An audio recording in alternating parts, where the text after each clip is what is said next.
Let me tell you about the moment I realized I was completely clueless about money. There I was, 23 years old, standing in my tiny apartment surrounded by empty ramen packets, staring at a bank account that somehow had less money than when I started my real adult job 3 months prior. I just spent my entire first paycheck on stupid things: a leather jacket I wore twice, dinners at restaurants I couldn't afford, drinks for people who wouldn't remember my name the next day, and the worst part, I genuinely thought this was how money worked. You earn it, you spend it, and somehow everything would just work out. Sound familiar? If you've ever looked at your bank account and wondered why there's never enough, or felt that sinking feeling when bills come due, here's the hard truth. It's not your fault. We live in a world that actively prevents us from understanding money. Schools teach us algebra, but not how interest works. Our parents tell us to save money, but don't explain how to actually make more of it. And society? Oh, society loves keeping us scared. Scared of debt, scared of risk, scared that wealth is only for special people. But here's what I've learned after going from broke to financially free. Money isn't magic. It's not luck.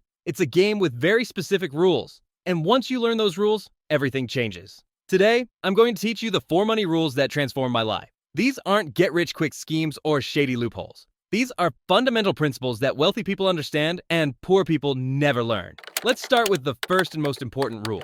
Never invest in what you don't understand. I learned this the hard way when I lost nearly $1,000 on a can't-lose crypto investment that I didn't understand at all. See, here's what happens. We hear about people making money in stocks or real estate or Bitcoin, and we think we need to jump in immediately or miss out. But real wealth isn't built by chasing trends. It's built by making informed decisions. The smartest investors in the world have one thing in common. They stick to what they know.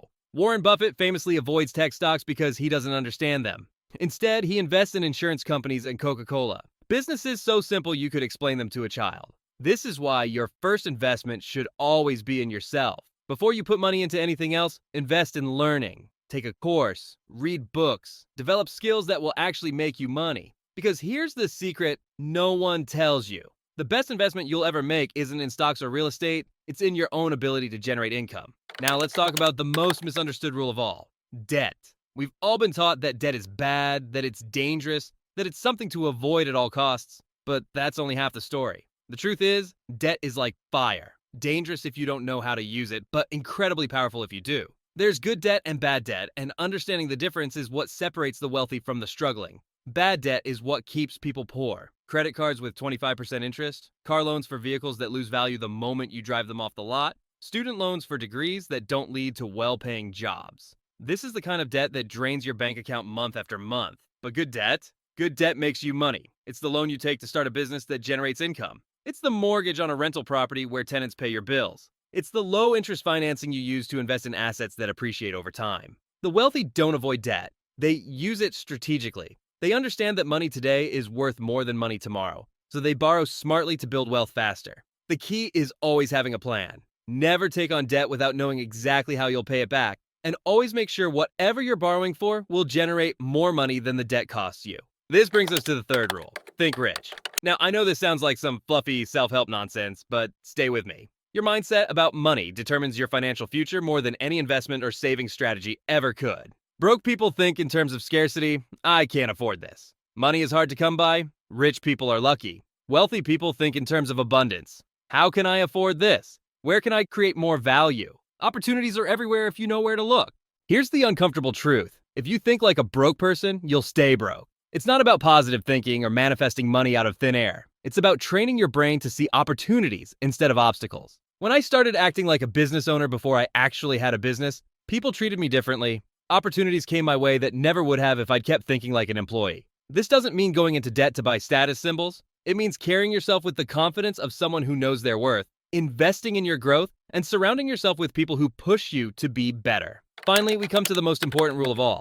Skills are your money printing press. Your job will never make you rich. Your savings account won't make you rich. But skills pay you forever. The world is full of people making 6 figures or more with skills they learned for free or cheap. Copywriting, sales, digital marketing, coding, real estate investing. These aren't special talents reserved for geniuses. They're learnable abilities that anyone can master with time and effort. Here's what most people get wrong. They think they need to save money to get rich. But the real path to wealth isn't through penny pinching. It's through increasing your ability to earn. That $5 latte you feel guilty about? It's not the problem. The problem is not having skills that could earn you an extra $500 or $5,000 a month. When I learned copywriting, I went from making 15 bucks an hour to charging $150 per hour within a year. That skill has paid me hundreds of thousands of dollars since then. Far more than I ever saved by skipping coffees. So here's your challenge starting today. Pick one skill that can make you money and commit to learning it. Spend 1 hour every day studying it. Then start offering that service before you feel ready, because you'll learn more by doing than by waiting until you're perfect. The fastest way to financial freedom isn't through some secret investment or lucky break. It's through developing valuable skills that the market will pay you handsomely for. Now, I know this is a lot to take in, but here's what I need you to do right now. First, look at your spending from last month and identify one unnecessary expense you can cut, not to save money, but to reinvest in your education. That $10 Netflix subscription? Cancel it and put that money toward a course or book that will teach you a valuable skill. Second, choose one high-income skill to start learning this week. And third, this is the most important, take action before the motivation fades. Comment, "I'm ready to change" below to hold yourself accountable. Because here's the truth no one tells you. Financial freedom isn't about having millions in the bank. It's about understanding how money really works, making smart decisions, and having the confidence to create wealth on your own terms. The system wants you to stay confused, but now you know the rules. The only question is, will you use them? If you're serious about changing your financial future, hit subscribe right now. Next week, I'm breaking down the exact step-by-step system I used to go from broke to financially free, and how you can do it too, but only if you're ready to take control.